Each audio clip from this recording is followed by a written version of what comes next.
श्री स्वामी समर्थ. ओम श्री स्वामी समर्थ. करताय ना ह्या नामाचा जप तुम्ही, मंत्राचा जप तुम्ही रोज, आयुष्यात नक्कीच बदल घडेल. श्री स्वामी समर्थ. माझ्या व्हिडिओला मी सुरुवात करते आणि माझ्या यूट्यूब चॅनलवर मी तुमच्या सर्वांचे, स्वामी भक्तांचे स्वागत करते. आजचा व्हिडिओ स्पेशली नवीन वर्षात येण्यासंदर्भात आहे. नवीन वर्षामध्ये आपल्याला काय बदल करायचे आहेत, स्वतःमध्ये, घरात सुख समृद्धी येण्यासाठी, अडचणी कायमच्या नष्ट होण्यासाठी तुम्हाला काय करायचं आहे, घरात भांडणे वाद होतात ते मिटवण्यासाठी तुम्हाला काय करायचे आहे. तर नक्कीच चॅनलला सबस्क्राईब आणि लाईक करून जावा आणि कमेंटमध्ये सांगा हा व्हिडिओ आवडला तर. चला तर व्हिडिओला सुरुवात करूया. सर्वात आधी तुम्हाला काय करायचे आहे तर तुम्ही रोज सकाळी उठल्यानंतर स्नान करून स्वच्छ मनाने देवघरामध्ये पूजा करून घ्यायची आहे. स्वामींची अनेक तुमच्याकडे देवांचे फोटो असतील त्या फोटोंची, मूर्तीची, स्वामींच्या फोटोची सगळी पूजा स्वच्छपणे करून घ्यायची आहे. स्वच्छ मनाने, निर्मळ मनाने करून घ्यायचे आहे. त्यानंतर सूर्योदय उगवल्यानंतर तिथे तांब्याचा कलश घेऊन किंवा तांब्या तुमच्याकडे जे काही असेल त्याच्यामध्ये थोडंसं पाणी घेऊन ते तुम्हाला सूर्यदेवाच्या समोर तुम्हाला असे ओतून मंत्र म्हणायचा आहे आणि तुमच्या मनातली जी काही इच्छा असेल ती स्वामींकडे मागायची आहे, सूर्यदेवाकडे मागायची आहे. जी काही तुमच्या मनामध्ये इच्छा असेल किंवा घरासंदर्भात, तुमच्या कुटुंबासंदर्भात जी काही इच्छा असेल ती पूर्ण करा अशी विनंती करायची आहे. त्यानंतर घरामध्ये आल्यानंतर देवघरामध्ये तुम्हाला स्वामींचं नित्यसेवा हे पुस्तक तुम्हाला पूर्णपणे वाचून काढायचं आहे. जे काही तुमच्याकडे ज्ञानेश्वरी असेल किंवा काही असेल तुमच्याकडे ते तुम्हाला वाचून काढायचे आहे. देवघरासमोर बसून माळ घेऊन जप करायचा आहे, स्वामी मंत्राचा जप करायचा आहे. मनात कोणतेही विचार आले नाही पाहिजेत. एकदम शांत मनाने तुम्हाला देवासमोर अर्धा ते पाऊण तास किंवा 15 ते 20 मिनटं तुम्हाला मस्त प्रसन्न मनाने पूजा करून त्यानंतर आहे ते घरातली कामं कंटिन्यू करायची आहेत. तर घरातली कामे कंटिन्यू करण्याआधी तुम्हाला सर्वात आधी उंबरठ्यावर तुम्हाला थोडंसं पाण्याने उंबरठा जो आहे तो पुसून घ्यायचा आहे स्वच्छ. पुसल्यानंतर तिथे हळद कुंकू किंवा रांगोळी असेल तर त्याचे लक्ष्मीची पावले किंवा छान अशी रांगोळी काढायची आहे. रांगोळी काढल्यानंतर तुम्हाला तुमच्याकडे जर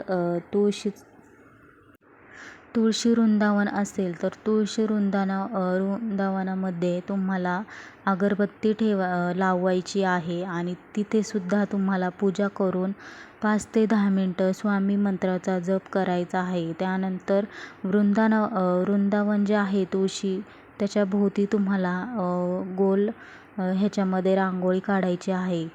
त्यानंतर तुळशीला पाणी घालून आतमध्ये यायचे आहे.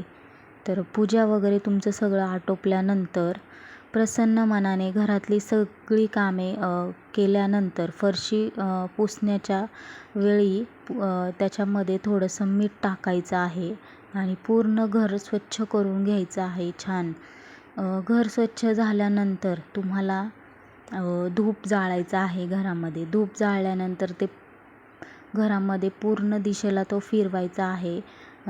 स्वयंपाकघरामध्ये, तुमच्या बेडरूममध्ये, हॉलमध्ये, बाहेर अंगणामध्ये सगळीकडे ते फिरून झाल्यानंतर बघा किती प्रसन्न वाटतं आणि मन देखील प्रसन्न होतं. आणि त्यानंतर तुम्हाला देवघरामध्ये दिवा देखील लावायचा आहे सकाळी. सकाळी जर जमेत नसेल तर संध्याकाळी लावला तरी चालेल. संध्याकाळी ही पूजा जर तुम्ही सकाळी तुम्हाला जमत नसेल, ऑफिस टाईम असेल किंवा काही कामं असतील तुम्हाला घरातली, तर तुम्ही संध्याकाळी देखील ही पूजा वगैरे करू शकता. तर संध्याकाळी पण असंच करायचं आहे. उठल्यानंतर म्हणजे हातपाय वगैरे धुवून जे काही तुमचं काम असेल ते सगळं आवरून मग देवपूजेला बसायचं आहे. संध्याकाळी स्वामी नामाचा जप करायचा आहे माळ घेऊन अर्धा ते पाऊण तास. स्वामींनी सांगितलेले कोणते नियम पाळायचे आहे आणि येणारे वर्ष आनंदाने कसे घालवायचे. मन अगदी आपलं आहे ना शांत ठेवायचं आणि शांत डोक्याने विचार करायचा. जास्त चिडचिड करायची नाही.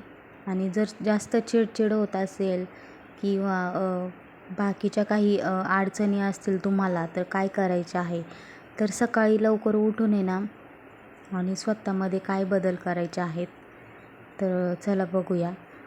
तर स्वामी सांगतात तुम्हाला डोकं तुमचं अगदी शांत ठेवायचं आहे. सकाळी तुम्ही जेव्हा उठता तेव्हा दोन्ही हात असे घ्यायचे आणि स्वामींचा मंत्र म्हणायचा आहे. श्री स्वामी समर्थ असं 4 ते 5 वेळा बोलायचं आहे. म्हणजे जास्त 10 ते 15-20 मिनटं पण बोलू शकताय. त्यानंतर मस्तपैकी आंघोळ करण्याच्या आधी तुम्हाला आहे ना योगा करायचा आहे. त्यानंतर सकाळी उठल्यानंतर तुम्ही म्हणजे स्वतःमध्ये तुम्हाला काय बदल करायचा आहे ते सांगते आहे मी, तर ऐका. सकाळी उठल्यानंतर गरम पाण्यामध्ये मध किंवा लिंबू वगैरे टाकून तुम्ही आहे ना 2 ते 3 थेंब किंवा 2-3 ते 3 चमचे मध तुम्ही ते पिऊ शकताय. त्यानंतर तुम्ही आहे ना योगा, व्यायाम, जॉगिंगला देखील जाऊ शकताय. तर अर्धा पाऊण तास म्हणजे आधी 15 ते 20 मिनटं, नंतर अर्धा तास असा रोज वेळ वाढवत जायचा आहे तुमचा जॉगिंगचा. त्यानंतर व्यायामाचा वेळ थोडासा वाढवायचा आहे. हे तुमच्या सगळं अंगवळणी पडलं ना तर स्वतःमध्ये बघा किती फरक पडतो आहे आणि तुमच्या विचारामध्ये तुमचं जे वागणं आहे, तुमचं जे बोलणं आहे त्याच्यामध्ये देखील फरक पडणार आहे. तर कृपा करून हे ना गोष्टी तुम्ही लक्षात घ्या सगळ्या मी सांगितलेल्या आणि तशाच फॉलो करा. मला जर तुमच्या घरातल्या नकारात्मक गोष्टी जर घालवायच्या असेल किंवा घरामध्ये शांतता, सुख, समृद्धी या पैसा ह्या गोष्टी जर तुम्हाला पाहिजे असेल तर ह्या गोष्टी तुम्ही नक्की करा. त्या म्हणजे घर स्वच्छ ठेवायचं हे पूर्णतः रोज. किचन तुमचं जे स्वयंपाकघर आहे ते पूर्ण स्वच्छ पाहिजे. तुमची देवघराची जी जागा आहे ती स्वच्छ पाहिजे. म्हणजे निगेटिव्हिटी जी आहे ना ती बाहेर निघून जाते. धूळ वगैरे कशावर बसू द्यायचं नाही अजिबात. भिंतींवर वगैरे जाळ्या वगैरे असतात त्या देखील आहे ना त्याच्यामध्ये जास्त निगेटिव्हिटी असते. जी घरामध्ये आपण घाण ठेवतो ना साचवून कपड्यांची वगैरे कशाची पण, त्याच्यामध्ये जास्त निगेटिव्हिटी असते. खरकटं जास्त वेळ ठेवायचं नाही आहे घरामध्ये, ते लगेच टाकून द्यायचं आहे पाणी वगैरे. कचरा नेहमी आहे ना हा कचरकुंडीत जाळायचा आहे. आणि बाकीची जी घरामध्ये स्वच्छता आहे ना ती पूर्णतः स्वच्छ असली पाहिजे. तुमचे अंगावर जे कपडे घालताय ते स्वच्छ असले पाहिजे, रोजच्या रोज धुणे. तर बाकीचे जे कपड्यांचे वगैरे जी कामं आहेत ना ती देखील तुमची स्वच्छ असली पाहिजेत. तुमचं घरात लक्ष लागणार आहे. कारण घर स्वच्छ असेल ना तर तिथे लक्ष्मी नांदते आणि लक्ष्मी तिथे पाय ठेवते, हे लक्षात असू द्या. तुमचं घर स्वच्छ असेल ना तिथे लक्ष्मी असणार, तिथे स्वामीसुद्धा असणार. स्वामी तुमच्या पाठीशीच आहेत. पण तुमचे घरच स्वच्छ नाही, तुमचे मन देखील स्वच्छ नाही, घरामध्ये नुसती इकडे तिकडे घाण किंवा मग तुम्ही जे बोलताय ते पण तुमचं बोलणं व्यवस्थित नाही आहे, मग ह्या गोष्टी आहे ना कुठेतरी निगेटिव्हिटीमध्ये जातात. जर पॉझिटिव्ह व्हायचं असेल ना तर स्वतःमध्ये देखील आहे ना मनापासून अगदी बदल करायला पाहिजेत. आणि आपण जर नेहमी स्वतःमध्ये बदल करत राहिलो ना तर आपल्या जगण्यामध्ये, वागण्यामध्ये, आयुष्यामध्ये खूप मोठा बदल होणार आहे आणि खूप मोठं ध्येय आपण गाठणार आहे.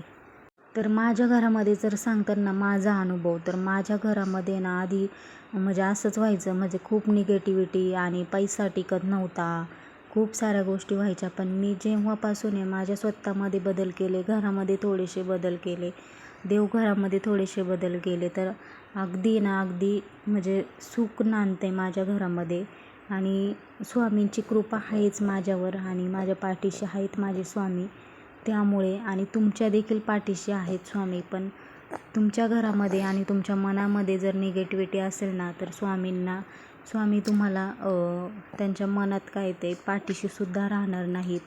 पण ह्या गोष्टी तुम्ही जर फॉलो केल्या मी सांगितल्याप्रमाणे तर सगळं तुम्हाला भेटल. कशाचीच आयुष्यात तुम्हाला कशाचीच काहीच कमी कधी पडणार नाही. आणि आता म्हणजे प्रत्येकाचं हे म्हणणे असतं, प्रत्येकाला हा पडणारा प्रश्न असतो की घरामध्ये इतका पैसा येतोय आणि तो टिकतच नाही. म्हणजे असा पैसा आला ना असा पैसा जातोय. तर ते टिकवण्यासाठी देखील आहे ना तुमची सहनशक्ती आणि तुमचं मन आहे ना तेवढं तुम्हाला शांत ठेवून शांत डोक्याने विचार करून ह्या पैसा म्हणजे अजून ह्या पैशामध्ये अजून कशी वाढ होईल किंवा हा पैसा आहे ना कसा आपल्याला आहे ना साठवता येईल ह्याकडे लक्ष दिलं पाहिजे. आता म्हणजे बघा तुम्ही आता नवीन वर्षामध्ये नवीन बदल करणार आहे स्वतःमध्ये, मग हा देखील बदल करून बघा. जर तुम्हाला 20,000 पगार असेल तर 20,000मधले ना तुम्ही 10 ते 5,000मध्ये 15,000 तुमचे खर्च होत असतील तर आणि 5,000 तुमचे जर वाचत असतील तर तुम्ही ना नक्कीच वाचू शकताय. तुम्हाला आहे ना महिन्याला जरी तुम्ही 2,000 रुपये जरी काढले बाजूला, 5,000मधले समजा 2,000 तुमचे भाजीपाला दूध वगैरे सगळ्या गोष्टीला गेले, त्यानंतर राहतात 3,000. तर 3,000मधले तुम्हाला आहे ना म्हणजे 2 गल्ले करायचे आहेत. तर एक स्वामींच्या नावाने आणि एक तुमच्या नावाने. तर स्वामींच्या नावाने जे करसाल ना त्याच्यामध्ये तुम्हाला 1,000 रुपये टाकायचे आहेत महिन्याला. आणि तुमच्या नावाने जो करसाल ना तर त्याच्यामध्ये तुम्हाला 2,000 रुपये टाकायचे आहेत दर महिन्याला. आणि बघा मग वर्षभरात किती होतात. तुमच्याकडे ना म्हणजे तो पैसा जो आहे ना स्वामींच्या नावाने जे तुम्ही हे करताना पैसे साठवताना तुम्हाला कशाचीच कमी पडणार नाही. तर स्वामींच्या नावाने 1,000 रुपये आणि तुमचे 2,000 रुपये असे तुम्हाला ना 3,000 रुपये महिन्याला साठवायचे आहेत. आणि साठवल्यानंतर आहे ना तुम्हाला ते त्याच्यामध्ये तुमचं आहे ना म्हणजे तुम्ही त्याच्याकडे लक्ष द्यायचे नाही की आपण पैसे साठवलेत किंवा आपण पैसे बाजूला काढतोय. हे तुम्ही ना मनामध्ये ठेवायचंच नाही. असं समजा की स्वामींच्या नावाने तुम्ही पैसे तुम्ही दान करताय आणि जेव्हा तुम्हाला वर्षभराने 2 वर्षांनी 3 वर्षांनी जेव्हा हा गल्ला फोडायचा आहे त्यावेळेस तुम्ही काढू शकताय. आणि मग बघा तुम्ही म्हणजे स्वामींचा अनुभव आणि माझा अनुभव मी तुम्हाला सांगितलेला. तर मी देखील असंच करते घरामध्ये. घर खर्च जो असतो तो बाजूला आणि आपण जे बाजूला पैसे काढतो ते बाजूला असतात. मग ह्याने होतं काय, घरामध्ये कशाचीच पैशाची कमी पडत नाही. आणि येणारा पैसा तो येतच राहतो. पण आपण साठवायचं पण आहे ना एक म्हणजे मर्यादा असते साठवण्याची. आणि म्हणजे प्रत्येकाला असं वाटलं पाहिजे ना की आपलं काहीतरी असावं. आणि आता प्रत्येक लेडीज म्हणजे ज्या गृहिणी असतात म्हणजे प्रत्येक लेडीजच अशा कामाला नसतात. त्या घरामध्येच गृहिणी म्हणजे त्यांना बाहेर पडता येत नाही किंवा कोणत्या काही गोष्टी जमत नाही. त्यांनी अशी थोडीशी आयडिया जर घेतली ना माझ्याकडून तर नक्कीच जीवनाचं तुमच्या सोनं होणार आहे. आणि स्वामींच्या नामाचा जर तुम्ही जास्तीत जास्त वेळा जप करत राहिलात तर तुम्हाला कशाचीच कमी पडणार नाही. स्वामी सेवा तुम्हाला करायची आहे थोडक्यात. तर स्वामी सेवेमध्ये मंत्र म्हणा, नित्यसेवा स्वामींचं जे पुस्तक आहे ते वाचून काढा तुम्ही. म्हणजे आता अजून एक तुम्हाला बदल सांगते, जर स्वतःमध्ये अजून बदल करायचे असतील तर असे छान छान पुस्तकं आहे ना ग्रंथालयात असतात किंवा मग आपण दुकानांमध्ये पण घेऊ शकतो विकत. ते पुस्तकं देखील आहे ना तुम्ही वेगवेगळ्या प्रकारची घेऊन या आणि वाचून काढा. बघा किती आम्ही सांगतात निगेटिव्हिटीमध्ये अजिबात जायचं नाही.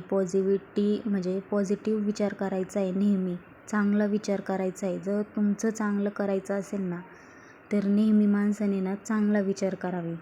म्हणजे वाईट विचार मनात आणूच नये. जर वाईट विचार जर तुमच्या मनात येत आहेत ना लगेच स्वामींचा जप करायचा, स्वामी नामाचा जप करायचा. श्री स्वामी समर्थ असं बोलले तरी मी सांगितलेले नियम, स्वामींच्या मते सांगितलेले नियम आणि स्वतःमध्ये काय बदल करायचा आहे हे तुम्हाला थोडक्यात मी सांगितलेलं आहे. जर तुम्ही तसे बदल केले तर नक्कीच तुमच्या आयुष्यात बदल घडणार आहे. स्वामी भक्तांनो, माझा व्हिडिओ जर तुम्हाला आवडला तर नक्कीच कमेंटमध्ये सांगायला विसरू नका आणि श्री स्वामी समर्थ असे लिहायला कमेंटमध्ये विसरू नका.